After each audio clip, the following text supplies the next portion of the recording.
Assalamu alaikum. Welcome to English-ology. Today we will discuss about the question what is language. So without any further ado, let's get started. So the question is what is language? Language is a medium of communication. It is the expression of thoughts and feelings. Language হচ্ছে যোগাযোগের একটি মাধ্যম। এটি চিন্তা এবং বিভিন্ন ধরনের অনুভূতি প্রকাশ করার একটা উপায়। It is a structured system of communication. Only human has language. No other species other than human has been blessed with language. শুধুমাত্র মানুষই ভাষা সম্পর্কিত যে আশীর্বাদটা সেটা দ্বারা আশীর্বাদ পুষ্ট হয়েছে, অন্য কোনো জীবজন্তু ভাষার দ্বারা আশীর্বাদ পুষ্ট নয়। According to Aristotle, language is a speech sound produced by human beings to express their ideas, emotions, thoughts, desires and feelings. অ্যারিস্টটলের মতে ভাষা হচ্ছে এমন এক ধরনের স্পিচ সাউন্ড যা মানুষের বিভিন্ন ধরনের আইডিয়া, অনুভূতি, ইমোশন বা থটস, চিন্তাভাবনা, ডিজায়ার্স, প্রয়োজন, অপ্রয়োজন, ফিলিংস বিভিন্ন জিনিস এক্সপ্রেস করতে সাহায্য করে।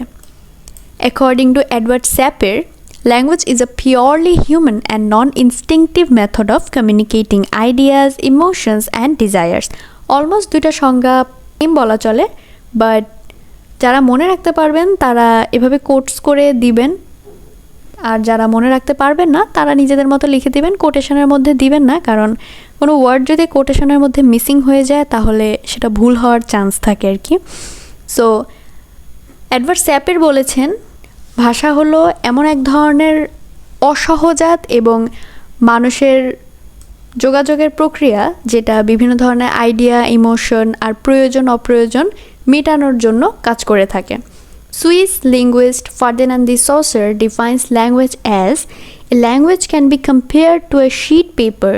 Thought is one side of the sheet and sound is the reverse side. It is impossible to take a pair of scissors and cut one side of the paper, so it is impossible to isolate sound from thought or thought from sound. So এই পুরো বিষয়টা আমি বলি, একটু বাংলা ব্যাখ্যা করে বুঝাই যে Swiss linguist Ferdinand de saucer ভাষাকে একটি ইনোভেটিভ ওয়েতে বা একটু এক্সেপশনাল ওয়েতে প্রকাশ করার চেষ্টা করেছেন, ওনার ভাষাকে ডিফাইন করার চেষ্টা করেছেন। অ্যান্ড সেটা হচ্ছে ভাষা হলো এক ধরনের শিট পেপারের মতো উনি তুলনা করেছেন। এই শিট পেপারের একটা অংশ হচ্ছে থট বা একটা পার্ট হচ্ছে থট এবং অপর পার্টটা হচ্ছে সাউন্ড বা শব্দ।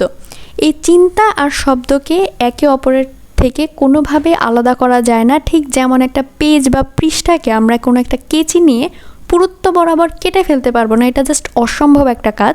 ঠিক সেমভাবে উনি বলেছেন থট আর সাউন্ড একে অপরের সাথে এতটাই সম্পৃক্ত যে আমরা এইভাবে দুটাকে আইসোলেট করে দিতে পারি না একে অপরের কাছ থেকে। The simplest way to define language is as a system of communication used by humans. Languages can be spoken or signed and some have a written form. আচ্ছা, ভাষার বিভিন্ন ধরনের ফর্মস আছে, যেমন কিছু কিছু ভাষা আমরা বলে প্রকাশ করি, কিছু কিছু লিখে প্রকাশ করা হয়, আর কিছু কিছু ইশারা ইঙ্গিতের মাধ্যমে প্রকাশ করা হয়। Animals can't acquire human language because of its complex structure. It is a way by which a social group cooperates. ভাষার স্ট্রাকচারটা বা গঠনটা এতটাই জটিল যে মানুষ ছাড়া অন্য কোনো জীবজন্তু অ্যাকচুয়ালি এই স্ট্রাকচারটা অ্যাকোয়ার করতে বা বুঝতে পারে না, আর এটা এক ধরনের কোঅপারেটিভ ওয়ে সোশ্যাল গ্রুপে একে অপরের সাথে ভাব বিনিময় করার। So that was it for today. আশা করি হোয়াট ইজ ল্যাঙ্গুয়েজের এই কোয়েশ্চেনের অ্যান্সারটা আমি একটু সহজভাবে রিপ্রেজেন্ট করতে পেরেছি শর্টকাটে। সো দিতে কোনো অসুবিধা হবে না ইনশাল্লাহ। পরীক্ষার হলে যে কোনো ধরনের রিকোয়ারমেন্টস যদি আপনাদের থাকে তাহলে প্লিজ একটা কমেন্ট করবেন, ভিডিও ভালো লাগলে লাইক করে দিবেন, শেয়ার করবেন, চ্যানেলটি সাবস্ক্রাইব করবেন and hit the bell icon to never miss another update from ইংলিশ-ology। আজকের মতো এখানে শেষ করছি। আসসালামু আলাইকুম।